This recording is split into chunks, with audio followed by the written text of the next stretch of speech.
This is Somewhere in the Skies with Ryan Sprague.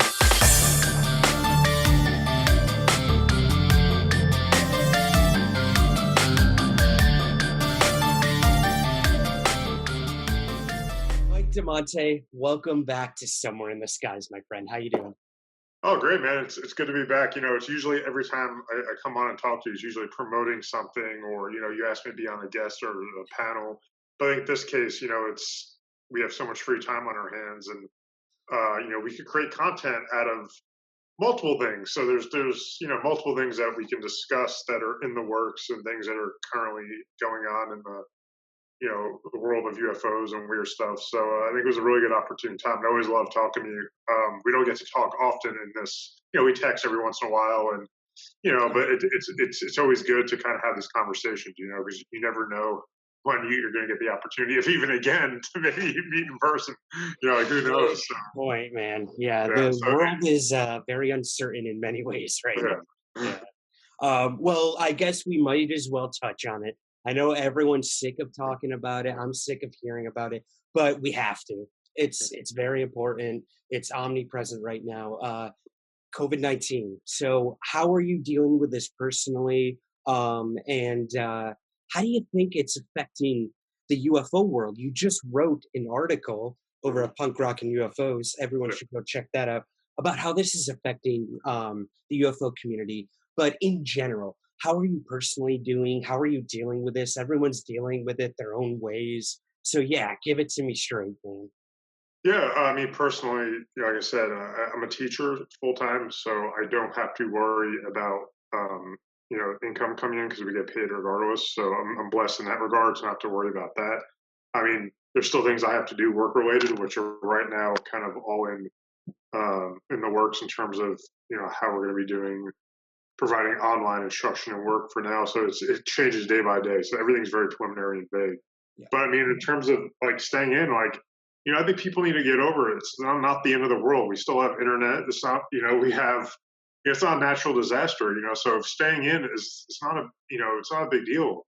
It could I'm, be much worse. could Yeah. be much worse. So yeah, if I have to stay in to avoid people getting sick, it's for, myself or other people, then so be it. I think we have Netflix, we have books, I have comic books. I'm practicing bass guitar. I've been actually, I modified our little guest room into like a workout room. So I've like made a little home gym. So like there's stuff to do, and there's stuff to do like this too. So there's things to, I think you're just really spoiled in terms of, oh God, I can't go out. I can't go to the beach. I can't do this. And it's like, it's really, it's not a natural disaster. You're still able to live within your realm. Right, exactly. And for anyone out there who's still going out in public gatherings, first of all, what is wrong with you? And second of all, not for you, but for everyone around you, just please, just go home. Just be safe, be healthy. Do it for that person who is immune deficient, or that person who has cancer, or even the older demographic who seem to be suffering mostly from this. We now are hearing and learning that it's not just older people. A lot of younger people are getting infected and not doing so hot from it. So thinking you were invincible is no longer an option. So that's just my little public service announcement. But Mike, how is this affecting the UFO world? Tell us a little about this recent article you wrote. So I wrote a very simple, short article just because I was thinking, like all the stuff is breaking, and there's some UFO research, UFO researchers that we're, friends with that are really on top of this, and they have been for months. Chris Walford is one of them. And at first, he was posting all this stuff, and I was just kind of rolling my eyes. I'm like, okay, let it just, let it develop, and we'll see from there. But I mean, he's been on top of it, and a lot of other people have been as well. So I decided to do the story because I was thinking, I was like, this is going to affect a lot of people. I included yourself in the article because I know what you do for a living, and I knew how you're going to be affected. But I also knew how this was hopefully will open up some potential more people donating to your Patreon for that bonus footage right now too, because people are going to have time to do things, and people who are already supporters of fans of yours, I don't think they would mind paying, during this time to help you out and to not only that, get some really cool content. Thank So I you. wrote the article for multiple reasons to kind of say, hey, look, there's some people in the UFO world who are doing this. You can maybe help them. But also, It's affecting it this way too. I'm trying to think, who else did I interview for that story? Seth Breedlove, because this was right around on the trail of UFOs was supposed to come out. I mean, Yeah. it's still coming out, but this is a great time to binge watch all of it as well. But obviously they had some festival appearances they had to cancel, so it affected them. And I also look at like some of the larger articles that Vice, MJ had 2 Vice articles that were, for us, for the UFO people, you're like, oh wow, those are big articles for us. But I mean, honestly, they got buried if you think about it in terms of everything else going on. Yeah. The U.S. Army with the 2 stars and the Crata, that story, and then there was the Skinwalker Ranch owner. Like that was like, oh, that's so cool. Here's the owner. And then it's like, oh wait, there's all this coronavirus stuff that kind of Right. takes precedence over this. So it's like, Yeah. we had stories happening in the UFO world at the same time, but as much as we love UFOs, I mean, it takes a back seat to this, to these, these big stories. Oh, absolutely, man. And I try to remind myself, like, yeah, it's fun to still talk about UFOs because at the end of the day, we need something to distract us. If we're watching CNN or Fox News 24/7, you're gonna go crazy. You're Yeah, gonna become paranoid. You're yeah, only seeing the negative effects of all this. And there's a lot. This is scary and it's dangerous and it's uncertain. But at the same time, I think a lot of us podcasters and YouTubers and all these people who generate content, this is their time to yeah. really shine because everyone's home. Everyone wants something to do with now the 24 hours of free time they've been given.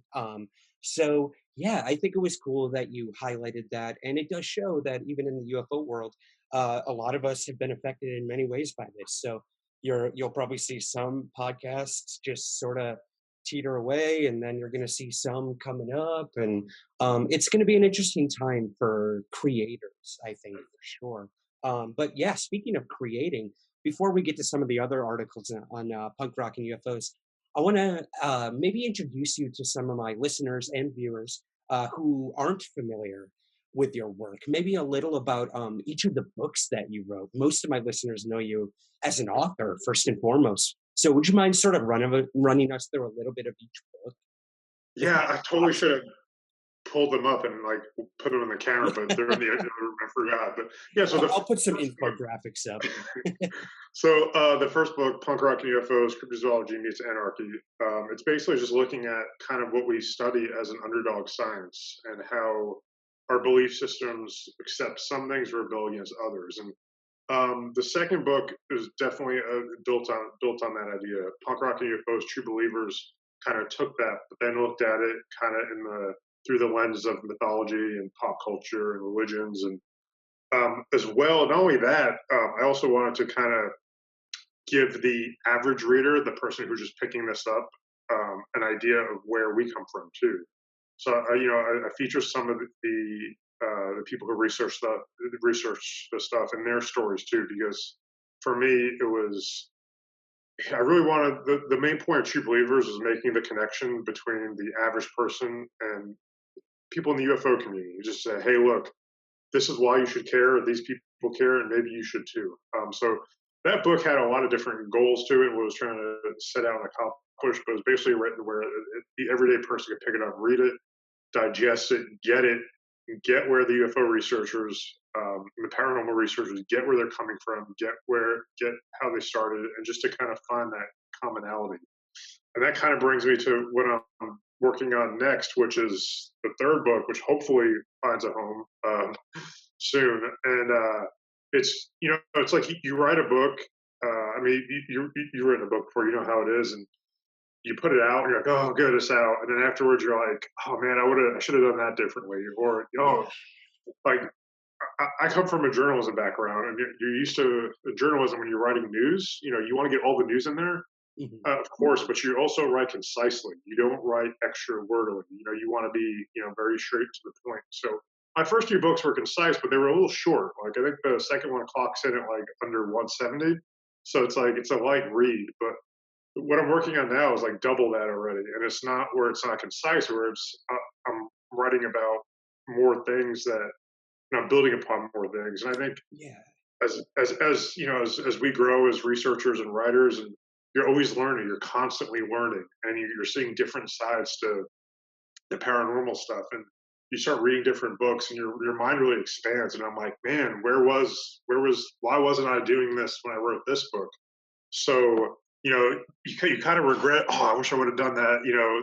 That there. So what I'm working on now, it's really kind of taking what the first two books did and really built on it. And I mean, I'll get into more detail. It's Yeah, called if you don't mind. Yeah. yeah, for sure. It's the working title is called Stranger Than Fiction, which is one of the chapters in True Believers, and it's based off a Bad Religion song. It's called Stranger Than Fiction, and it's really looking at how what we believe in and the stuff we study and how it truly is stranger than fiction. And I'm using it to kind of draw parallels between fiction and nonfiction stuff that we've seen, through the years. How like we hate to say when we see people try to blur the lines in between, but the lines have been blurred since the beginning of time. We just kind of we've just kind of lost track of that. So the book's really looking at a lot of modern day pop culture and see where STEM originated from, and I'm using a lot of examples of historical allusions, and it's really coming together very nicely. I spoke to a lot of different people that I didn't the previous books are unaware of, and just researching in general. I was finding all these theories and that were out there that were academic theories too that I really think help strengthen the arguments made in the book, and not the arguments but the points. So that's kind of what I'm working towards now. I think it's really cool because I think it's something where once again it's something where anyone can read it. Hey, you like Stranger Things? Cool, read this. Hey, you like comic books? This is right up your alley. Oh, you like UFOs? You like paranormal? Here, read this. This has all of this in one. So we'll see. I mean, fingers crossed that it sees the light of day. But I just started randomly working on it probably, I'm trying to think when, a few months ago, and it just kind of snowballed where I was looking past some of my punk rock UFOs articles I've done since the last book, and I was like, if I was to write another book, is there anything I can use in terms of people I've interviewed? And I was like, whoa, there's a lot of stuff I can use. And then going with some of the stuff I've read since then too, because like I said, we never stop learning. We're always discovering new books, and some of the researchers that we know, every once in a while I'll see them post, oh, I'm reading this book for the first time, and to me I'm like, oh wow, you're just reading that. But I'm like, I do the same thing too. Like I just read for the first time this year, Passport to Begonia, and I should have read that years ago. You know what I mean? Welcome to my life, man. Yeah. I think I've tried to make it through that book about 3 times now, but it's Jacques Vallée. It's very hard to just breeze through a Jacques Vallée book. Oh, that's I breezed through it. oh, good. I'm glad one of us could. The hard part to me, and this sounds weird, you're gonna probably find the opposite. I breezed through the folklore aspect of it, and then as soon as I got to the part where it's just like UFO sightings, that took longer for me to do. Because it's basically just like detailing certain sightings. That's true, yeah. To me, that wasn't as exciting as the rest of the book. Like, it was so cool, and I think it helps give it context, the previous stories. But I thought the other part was just really fascinating. Oh, interesting. Oh, well, we'll definitely have to have you back on after you dissect that one for sure. But no, I'm super excited, man. I've been waiting for sort of the what would you call it? The third installment of the trilogy. Yeah, you're reaching trilogy level. That's awesome. Well, speaking of your articles, you just came out with another one recently that has to do with Jacques Vallée, and this was with Rice University, Whitley Strieber. What's going on with all this, man? Give it to me, because when I first heard about this, it's like, what the hell? So yeah, what is Rice University doing with these pretty prominent UFO people that we know of? So when I first heard of this, you're like the first person that came to mind. I was like, man, Ryan would go crazy if he saw it, if he knew about it. And I told you eventually too. So about, I'm trying to think when it was. I think I found out about this about a year ago. A couple of years ago, I interviewed Jeffrey Kripal for my book. He was the last person I interviewed for True Believers. He appeared in Brad Abrams' movie, Love and Saucers, and I was familiar with the name. And then when I realized that he lives in Houston, I was like, oh man, I got to meet this guy. I got to interview him. And I met him in his office. I interviewed him. I thought it was really cool. I got his book, and his book blew me away, Mutants and Mystics. And since then, I've developed a small friendship with him. Like we keep in touch, and he invited me when was it, in November, when Leslie Kean came to speak to his classes. And then, like I said, we have email correspondence, and we just kind of remain friendly. And he invited me to talk to his class, which I did a few weeks ago at Rice, right before everything shut down, because he teaches a class kind of based off his book Mutants and Mystics. So that was a real honor to kind of be invited to speak to his class. And I really think he is definitely one of the most underrated people in the field when it comes to this stuff. I mean, he really gets it. And the fact all these big names have his respect and also are trusting him with these archives, that says something. So Professor Kreipel's a great guy. And he told me about this kind of in passing last year. Like, he's very low key about this stuff because to him, I mean, to us, we would kind of geek out about it, He's like, oh, yeah, we're working on a paranormal conference and Whitley Schreiber and Jack Valet are going to be here. And I'm just like, wait, what? Like, oh, yeah, it's to launch the archives. I'm like, wait, what archives? Like, oh, yeah, we're housing Whitley Schreiber's letters. But that's all he said at the time because Okay. it's just like, oh, I just have Whitley Schreiber's letters. So I mean, he's collaborated with them. He's been friends with Whitley for years. So I knew they were cool, but basically he has all the letters that Whitley Schreiber sent to him, all the notes, all the correspondence. He just told me, oh, it's the Schreiber letters. And then he was like, oh, yeah, it's the Schreiber letters. It's Jacques Vallée. And I'm like, wait, what? Like, so yeah, he's just very nonchalant about this. And what I learned from working with his students on the article I did, he's like that with them too, because like he's just very like nonchalant about it. So after I spoke to his class, I did the article about the archives. I've known about this for over a year. He didn't want it being promoted yet because there's a lot of big names going. Like I said, Jacques Vallée. I mean, tentative. It's supposed to be in October, but who knows at this point? Right. How big is it going to be then? But I mean, Jacques Vallée, Whitley Schreiber, Ed May, Diane Pasulka are all going to be there. I'm trying to think who else. Leslie Kean's going to be there. I'm supposed to moderate a panel. I think I'm moderating Leslie Kean's panel, so which would be really cool. Fingers crossed. And this is all still going on. I know, man. I know.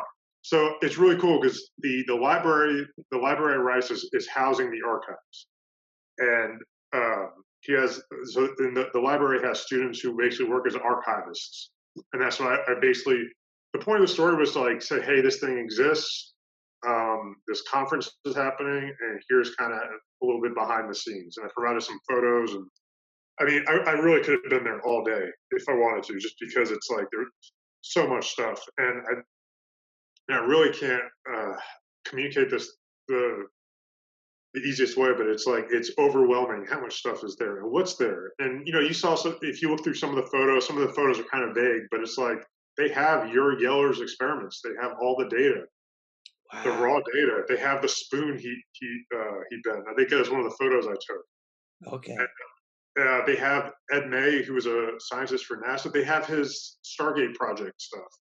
Oh yeah. It's crazy, and it's all like written on like paper. Some of it, and some of it's typed up. So like what they're doing right now is they're archiving it. They're doing it digitally. They're alphabetizing it. Like there's so much stuff for them to go through. Mm-hmm. So I think that's why October is the goal. So yeah, like what is there is it's crazy to me. Like when I was there that day, Schreiber and Vallée stuff was taken. Like sometimes they take them off site to archive it, then they bring it back. So when I was there, the Vallée and the Schreiber stuff was missing. But one of the guys like, hey man, come back anytime in the summer. You can look at it. Who knows if that's up in the air at this point. Yeah. But the stuff I was able to look at, I mean, there's some stuff that probably shouldn't have been. I'm trying to say this without getting in trouble, but there's some stuff in there that like you would think that shouldn't be out in the open. You know what I mean? Like, yeah.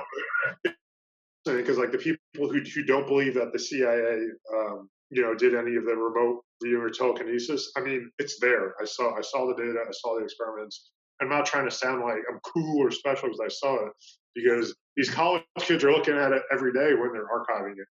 And some of them are really into the stuff like we are, and then some of them are just kind of like interested in paranormal. Some of them are or just students of one of his classes, you're like, oh, okay, whatever, it's a job.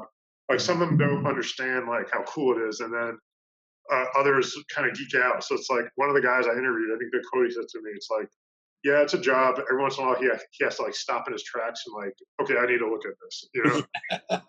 Yeah, they So have no idea how lucky they actually are. yeah. So what's happening at Rice? It is a very comprehensive, very important archive for all these people. I mean, like I said, Schreiber Valet. Trying to think who else. There's some of the telekinesis experiments. Edna Stargate. And there's one other person, I forgot his name. It's in the story. I'm just drawing blanks right now. But there's just so much stuff that's going to be there. I really think. I mean, Rice University is a very prestigious university, and it's also a very sought after school for students to go to as well. But I think this is going to make it a destination for people, visitors. I mean, this is going to be open to the public, So I think for anyone who comes into Houston who's into this stuff, I think they're going to want to go to Rice University and check this stuff out, considering it's going to be open to the public eventually. That's the goal. So I just talked on. I'm sorry, I just kind of rambled on, but yeah, that's what No, they're doing. man. That's awesome. I mean, I'm like sitting here just drooling, thinking Yeah. about the day I could go there and actually see this stuff. Well, I'm excited, and like we said, hopefully, all things considered, when things start to get a little better, that people can get out there and see that, because I think that is a treasure trove Yeah. alone. Well, you are dropping articles like crazy, man. You dropped one literally hours before we are recording this right now, and you did an article about NDEs, near-death experiences, and paranormal beliefs and everything. This was pretty cool. I mean, this was the sort of punk rock or cryptozoology paranormal side of your website, where we're moving away from UFOs, maybe, but how belief systems work and all this. So, could you tell us a little about this most recent article that you wrote? This is fascinating. Yeah, so when I was researching for the book, I was looking at different um, academic takes on paranormal, and the more I study this, it's like there's so many connections we can make from everything from UFOs. And when Leslie Keane was here and she did her, you just met with her recently too. I know she was on the show. And one of the things I asked her, is this a logical next step from UFOs to near-death experiences? And I think, a question that needs to be asked, because there's so much parallels between everything we study and that, and life after death, consciousness. Like it's all one thing. And this is something I've heard from many people. Professor Pryple's other one. He's like, they're all connected, and he's very nonchalant about it too. He's like, oh, it's all the same thing. And I mean, so many of the people that we respect kind of feel the same way too. It's all one phenomenon. What that is, we still don't know.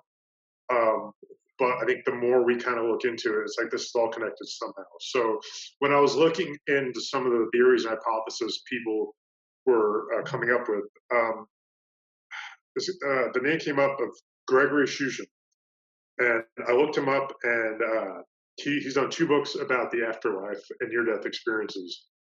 And not only that, he was quoted in quite a few of the academic papers I was reading. And he does a really good job of explaining some of these theories. One of them is called I'm drawing a blank right now, but it's 2 different hypotheses on how people culturally interpret experiences. And one of a guy named David Hufford, basically, it's the old hag thing, right? Where Yeah. you've heard that, right? How it's Yeah. called one thing, China is called another thing. Yeah, and David Shushan had a really good take on that. So I wanted to interview him just because for my book, but I was like, you know what? The NDE thing, I just wrote an article about that with Leslie Keane. You just had her on recently. So this stuff is still kind of in the UFO news, sort of, because the paranormal stuff and the UFO stuff is really kind of merging together, as we see a lot more these days. So, I mean, it's all kind of one under the same umbrella. So I emailed him about a couple of months ago, but he was out of town, and he finally got the answers back to me. But he was really cool, really nice. He was on vacation, and he has a punk rock background somehow too. I don't know how, but I mean, he didn't tell me, but he was like, "Oh yeah, I like punk rock." It's funny because I mean he has a bunch of different PhDs and as well. So it's really interesting because he really has a really good take on the paranormal and near-death experience and how it cross-culturally connects. But he's also he looks at it very skeptically too. It's like, okay, these are people's beliefs. It doesn't necessarily mean it's proof. So I think he looks at it very objectively. And one of the things he said in the interview was, he tends to question everything. And it's like, man, that's one of the first things that I learned in journalism is you should question everything. Right.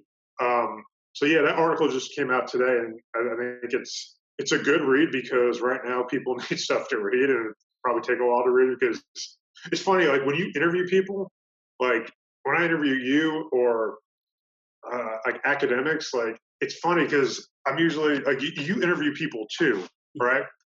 But you do it where it's like on a podcast or on a you know or video. Yeah. Like I know sometimes you do interviews and you do stories for Rogue Planet. Yeah. But do you ever notice when you and some like other people give quotes, y'all write novels? And I don't mean that as a bad thing, but it's what I mean. It's like when you're not used to Yeah. constantly writing it. So like every time you interview like in print somebody like in the academic world, they always take some because they write you novels. So Yeah. the answers are very long. But your answers are long because they're very well thought out and like you answer like the question in the question, which is it's just a mark of a like talent. You know what I mean? Oh, well, On I air, was on I air was talent. gonna say I come from a playwriting background, and you can't shut us up when we Yeah. start writing dialogue. So that I'm gonna go with that over having very good talented things. Well, no, like so, like you do on-air stuff too. You know Yeah, how it works. yeah, So, but absolutely. yeah, just like so, anytime you usually interview people in academia, when you ask for quotes, when I think you ask for quotes, I'm thinking in a journalistic way, like a few sentences 2 tops. lines, yeah. Yeah, but they reply back with like 3 paragraphs per question. Yeah, what do so, you so do in that case? I mean, how yeah. can you summarize something an academic says in, like, a concise way? I wouldn't even know where to begin. Well, it all depends on the context of the article. Like this one was like a Q&A format, so it was Mhm. easy. I put all his answers in there. But for the book, because I'm using some of his quotes in my book too, I mean, I'm kind of trying to copy edit and do it where you're not changing what they say. You just make it more concise and pick and choose what you can use here. But yeah, that story just kind of fell into my lap today because he got back to me with the questions yesterday. Awesome. Yeah, Yeah. I definitely suggest people check that one out. Like you said, I think these worlds are really starting to become much more malleable when it comes to connections and everything. And one group who's done that really well, I think, I'm kind of shameless promoting them right now, is the guys over at Planet Weird and the girls over at Planet Weird. Greg and Dana Newkirk, Connor Randall, Carl Pfeiffer, all these guys came out with Hellier season 2. And I know it's going back a little bit, but you did write a review of season 2 of Hellier. And I'd love to sort of revisit that with you for a moment, like about your personal thoughts on this show, how they mixed the supernatural, the paranormal, with the euphonauts, and the connections that they came up with, and also the way that sort of paranormal uh, television is going. This is unlike anything we've really seen before. Is what these guys have done. I think Seth Breedlove is sort of doing the same thing, where they're taking the reins and saying, forget about these huge networks with the restrictions. Like, let's do solid in investigations and research. So, yeah, I guess give us what you got. What did you think of Hellier season 2, and what do you think about this sort of new movement for independent paranormal television? I think. Well, I'll start with the new movement of independent paranormal television because not years, months ago, I did this really big, comprehensive article about how media is portraying UFOs in terms of like what we see in television, and I got quotes from a lot of big name, producers who work on, some of them who work for CW, some of them who work for A&E, some other production people. But I also wanted to get the independent voices too, and I interviewed Seth and Greg Newkirk as well, and just to have that balance. And I thought that was I really worked hard on that article because I wanted to have a lot of perspectives because there are two sides to it. But I mean, I think definitely the DIY aspect that Seth and Greg Newkirk are doing is just amazing. I was blown away by everything they do. And when I watched Hellier season 1, I was like, what is this? Like, this is amazing. And I think season two really blew my mind. It really, they were referencing books that I had that I haven't read that I saw referenced other places. And there's just so many connections that Hellier makes. And I'm not trying to exaggerate it, but I think in terms of tying paranormal UFOs, I think this is going to be, when it's all said and done, I think it's going to be a very important. It's going to be a very important piece of the puzzle. I think Hellier, in my opinion, like for me, like, and I'm not just saying this because I really enjoyed it. I mean, yeah, I was blown away by it, and I had the opportunity to meet Greg about a month ago. He was in Houston for a film festival, and I got to meet him and have dinner with him. And he's such a nice guy, and I'm glad to call him a friend now. But even before that, I was like, man, like I want to meet this dude. Like I want to pick his brain just because about the show itself, not just the behind the scenes stuff, but like what it was like. And I mean, it was just great talking to me. He's such a nice guy. So all the success that they're getting is well deserved. But in terms of the things that they're hitting on, I was playing this around in my head, and it'd be like it'd be impossible to hoax some of this because you'd have to read every book um, on all these subjects, somehow make it connect, and then somehow have this element of investigation to it. So, like to me, I mean, it's a mind blowing uh, show. And I remember when I was watching, like, there's sometimes like where I watched it, I was getting uncomfortable. Like, man, should I be watching this? Like, am I part of something like larger? And Yeah. like the Green Man stuff was crazy because like it's everywhere now. And when I was talking to Greg, when I had dinner with him, I was like, dude, I was just watching Sabrina, the season 3, and Green Man's the main villain. Like Pan is like showing up everywhere in pop culture. And it's just like a weird thing. And like, and I remember I was in Mutants and Mystics, Professor Kreipel's book. He references this book, Edidorfa, which I have that I've never read, but I've just sitting on my bookshelf collecting dust until now. Now I'm actually going to start reading it. And when they reference that in Hellier, I was like, holy shit, this is my audio goes. Oh, totally. I was like, holy shit, like I can't believe because it's a very obscure book. It really is. But I mean, this is a fictional book, but it's in the 1800s. It's talking about the Greek goddess of the earth in Kentucky and goblins and these white beings in Kentucky. Like, who would think to write about that in Kentucky then? You know what I mean? Right. So Right. there's just so many parallels that it draws, and it really got me inspired. Like I mention Hellier all the time now to people. I'm like, dude, you have to watch it. Um, before spring break, we had a day at work. I teach full time, so we had a development day where we were able to teach the teachers something. And we had no kids, and I did a little lesson on UFOs and paranormal, and I talked for about 15 minutes just about Hellier because I thought, you know what? If I'm going to get weird, I'm going to throw them the weirdest stuff. And then one of my coworkers, really cool, but she's also, like I would never ever expect her to buy any of this.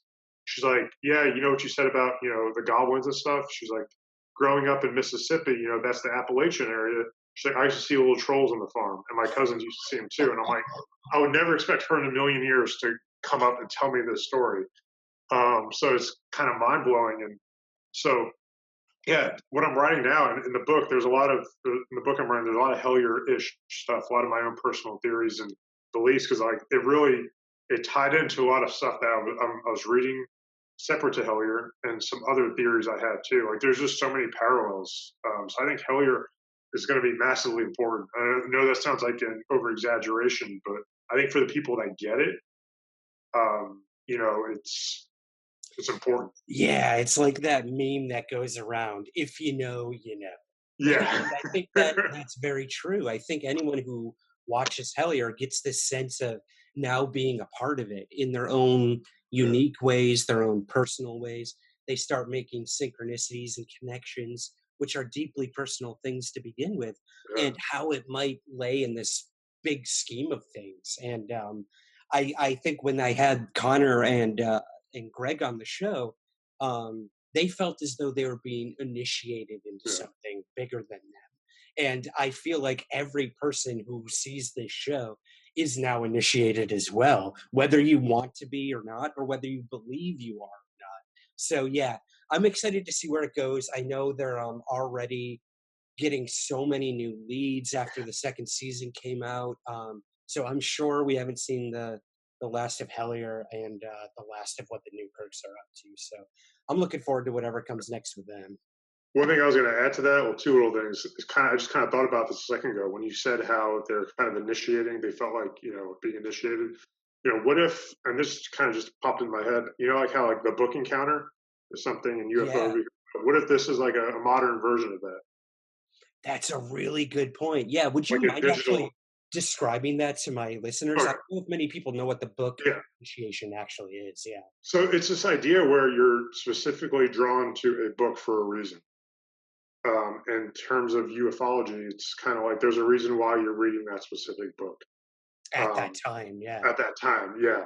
And it's weird because like when I first time I read that, I had to think about it for a minute, and I was like, wait, did I have something like that? I think we all had at some point. I know your sighting was what sparked your interest, but for me, before I was interested in this before I saw something, and then my sighting made me want to like reinvestigate it again. But I just remember why was I drawn to those books at such at a young age? So it's really fascinating. And then another thing I was going to add to that, which I just forgot, just went right to my head. So we were talking about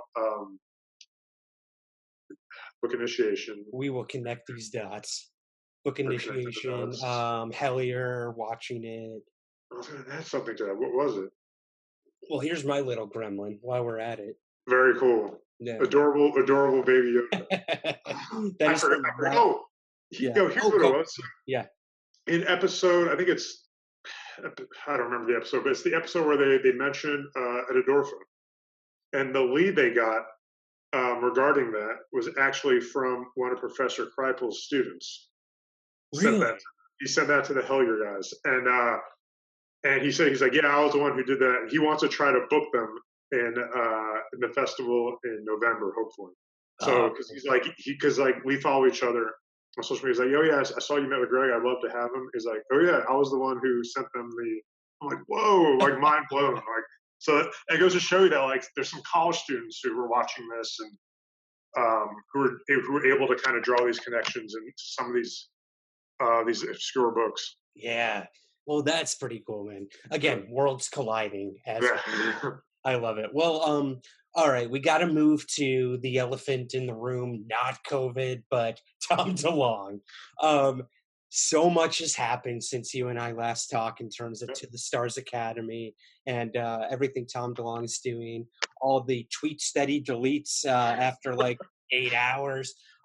So where do you, Mike Damante, one of the biggest Blink fans I know the feeling, my man. I grew up with them. Angels in Airwaves is awesome.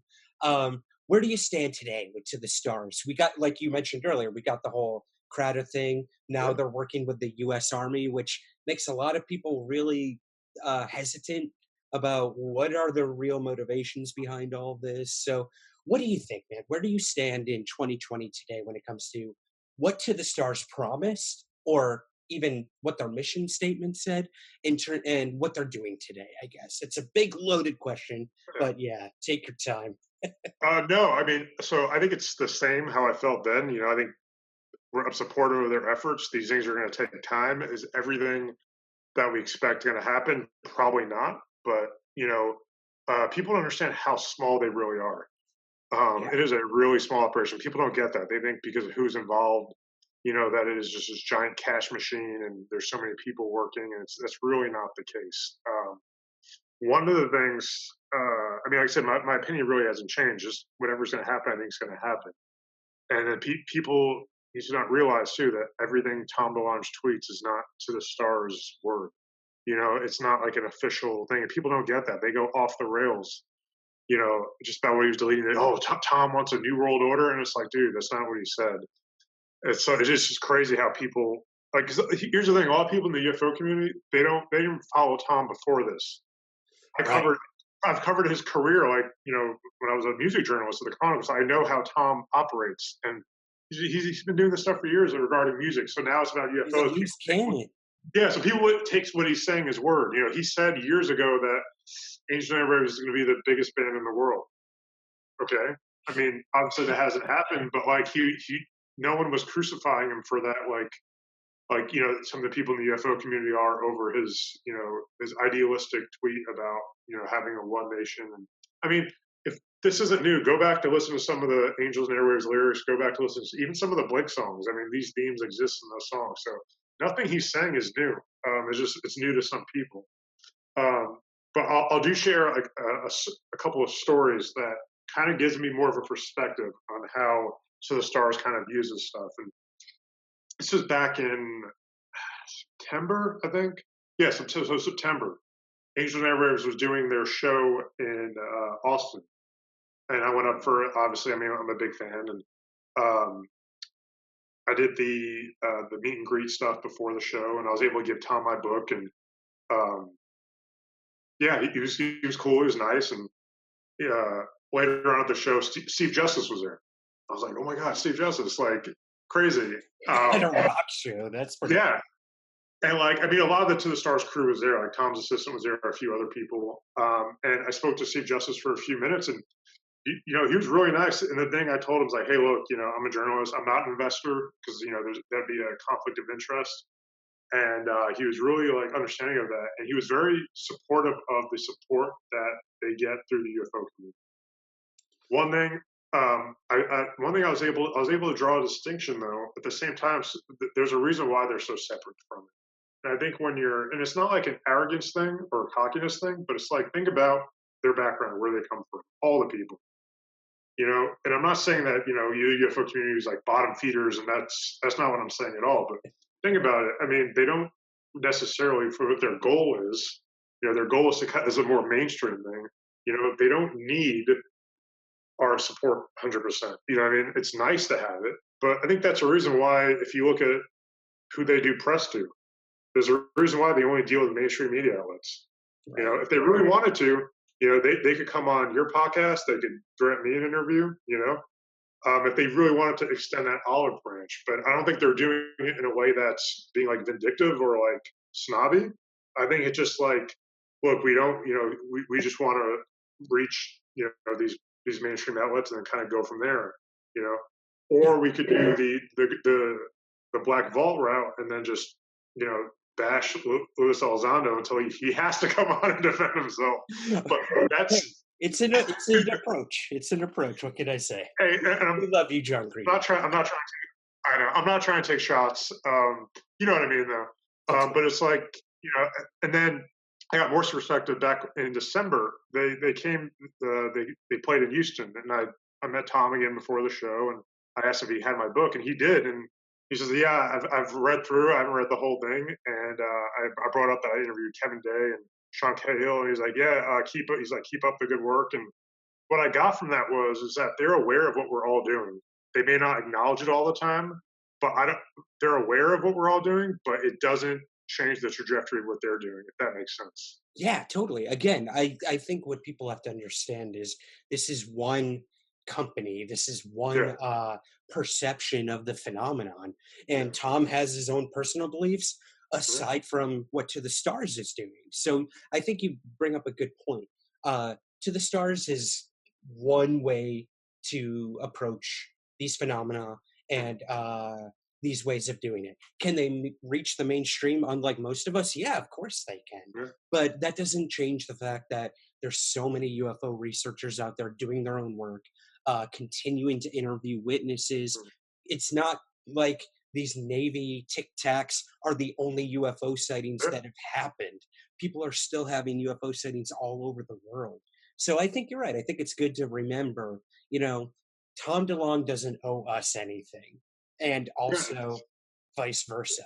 Like, we're all in this for answers for ourselves. So if you're an investor, that's a whole different story. If you don't feel like you're getting what you paid for, whole different story.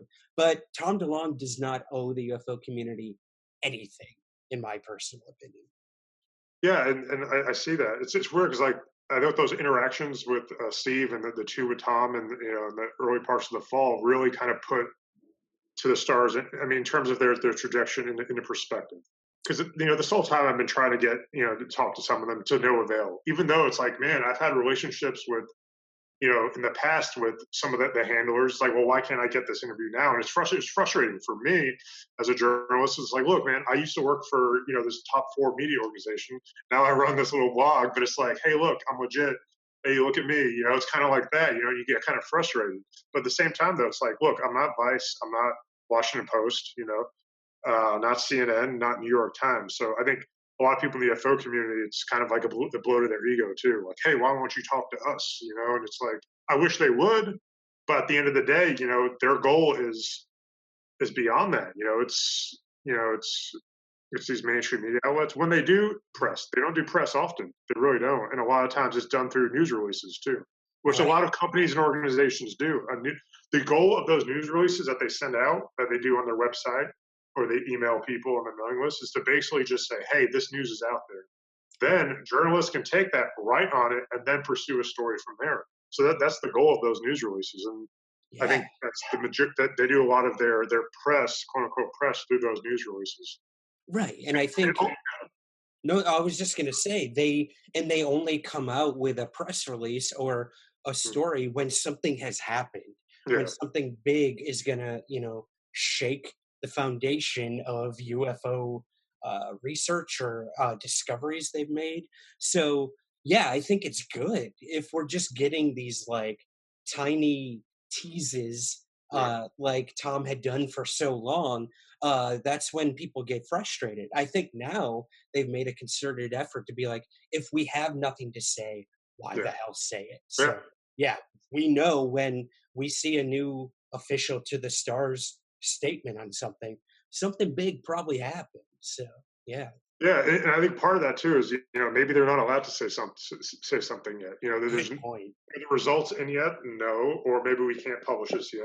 I mean, people just have to realize these things don't happen overnight. And I know it's not happening as fast as some people would like, but it's like I'd rather have them be accurate than first, if that makes sense. Oh, So absolutely. it's like, let them do their thing. We have so many other things to occupy ourselves in the meantime. Right. Unidentified season 2 is shooting now, so hopefully we'll have that, to hold us over. Maybe some of the results will be in that show, and people may want to bash them for using a TV show as the outlet to present this information. Well, so be it. It's on History Channel. It's on a mainstream network. Yeah, where you're gonna reach the most people and Yeah, get it out TV. there. So, and Yeah, honestly, like anything they do, whether they mean to or not, affects us as mhm, UFO researchers for the good. I mean, I can't tell you how many people have reached out to me after seeing Unidentified or after reading the New York Times article by Leslie Kane. It's astounding the amount of people who came to us and were now looking for answers when they didn't give a crap about UFOs only a month before that. So these things do have a trickle effect. And if you're not sitting down having a beer with Tom DeLonge, that's a whole different story.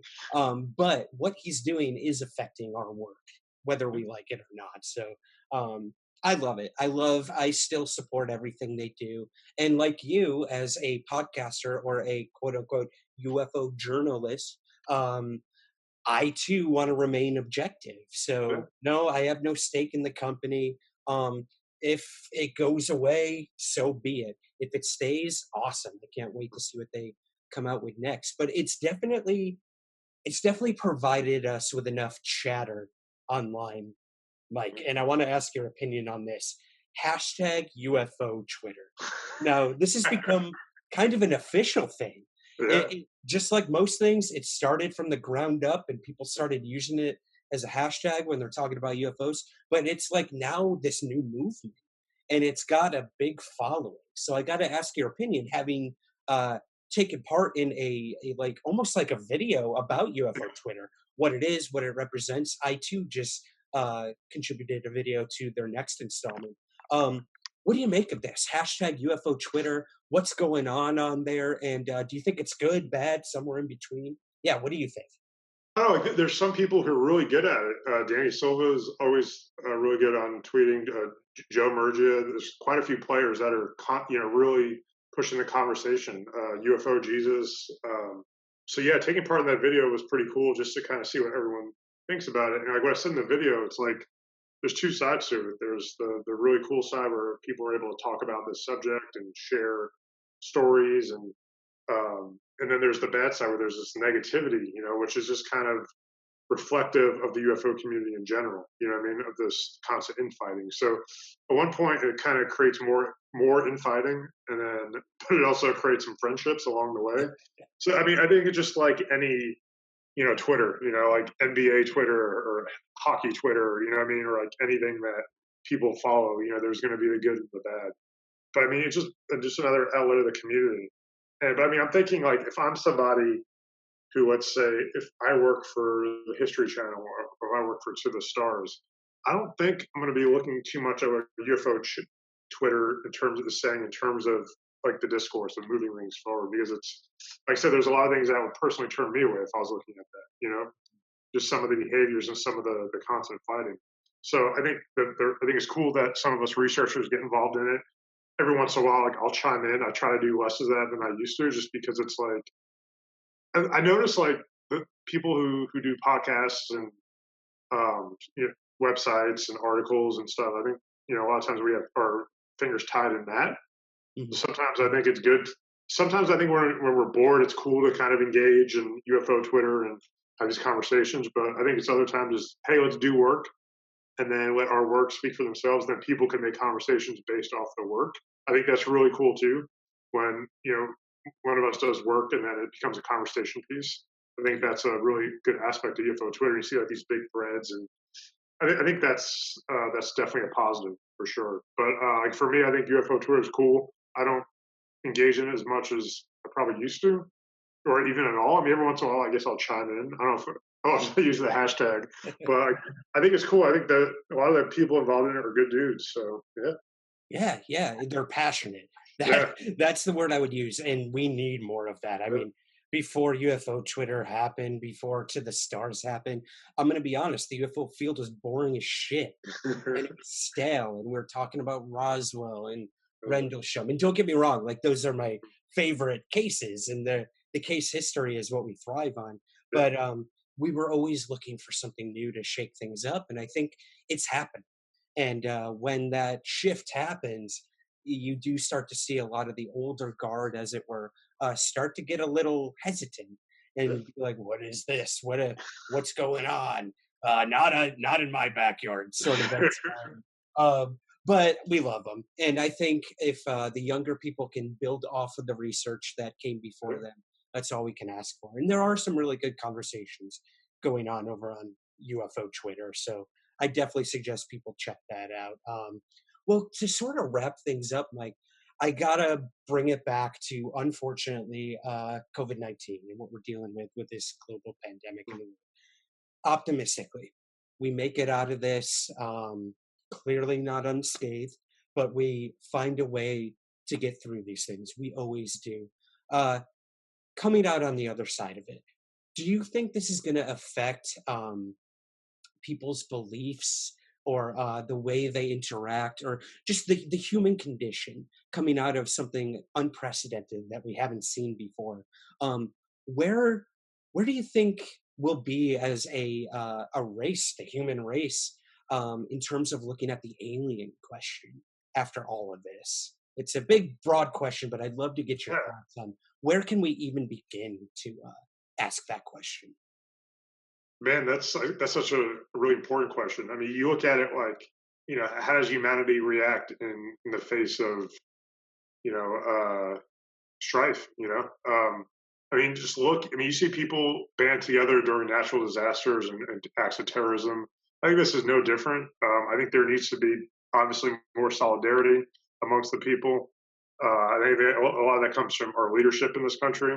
There's no reason why Florida beaches should be open. I live in Houston, which is the fourth largest city. As of right now, there's no lockdown yet. And I think people get scared of the word lockdown. Lockdown doesn't mean you can't leave your house. It just means you can only leave for important things like groceries and doctor's appointments. So I think people get kind of scared about that. But it's just, I'm worried because a lot of people are putting the idea of the economy over people's lives. And the economy has potential to rebound. We have the money. You can put $1.5 trillion into Wall Street. You can help out the people.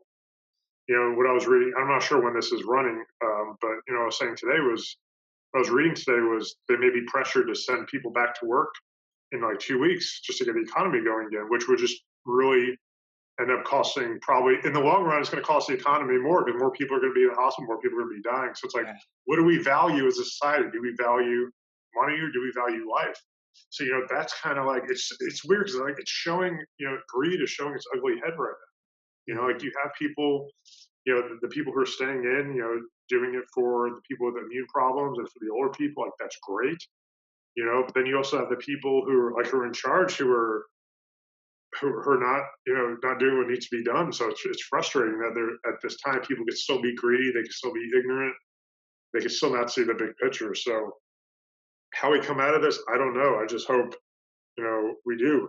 So things could kind of normalize, and if we learn anything, I think we need to learn how to better deal with this in the future. And yeah, Yeah, it's a good point. We've seen some memes going around and conspiracies running rampant, and there's probably a little truth to everything here and there, but it's dangerous when it yeah, comes to conspiracies. So yeah, I feel the same way. I think just do what needs to be done, and that's to stay in mm, and to be healthy, be smart, and look, that person next door to you, that person below you, that person across the street, they're all suffering right now like you are. So you're not the only one out of work. That's what I want everyone to I'm out of work for God knows how long, but so is the person next to me and the person next to me. So I think you're right. If we can find inspiration in our leadership and work together on this, and show some alien civilization that we as a planet can come together when it comes to something this globally, mm. affecting. Um, Hopefully, they'll welcome us into the Galactic Federation. I guess. I hope so. I hope so too, man. Well, Mike, this has been extremely refreshing. I needed this. You needed this. We Yeah. all need to just keep doing this, having conversations, talking about the stuff we love, which is always UFOs. Um, and I have no doubt that somehow, some way, we will get through this and we'll be having these UFO conversations more and more as time goes on. But for all my listeners and viewers, where can we find everything you're up to, man, and what's going on with you? Yeah, punkrockandufos.com. I'll still be doing stories here and there. I don't know what's in the works yet. But yeah, and like I said, hopefully the third book, Stranger Than Fiction, hopefully this summer. Just trying to find a good home for it. So as soon as I find a home, hopefully it'll be out. So yeah, Awesome, man. Well, I got to thank you again for coming on Somewhere in the Skies, and we'll talk to you soon. thank you. It's always a pleasure being on here. So yeah, appreciate it. All right. Keep looking up, brother. Hey, you too. Okay.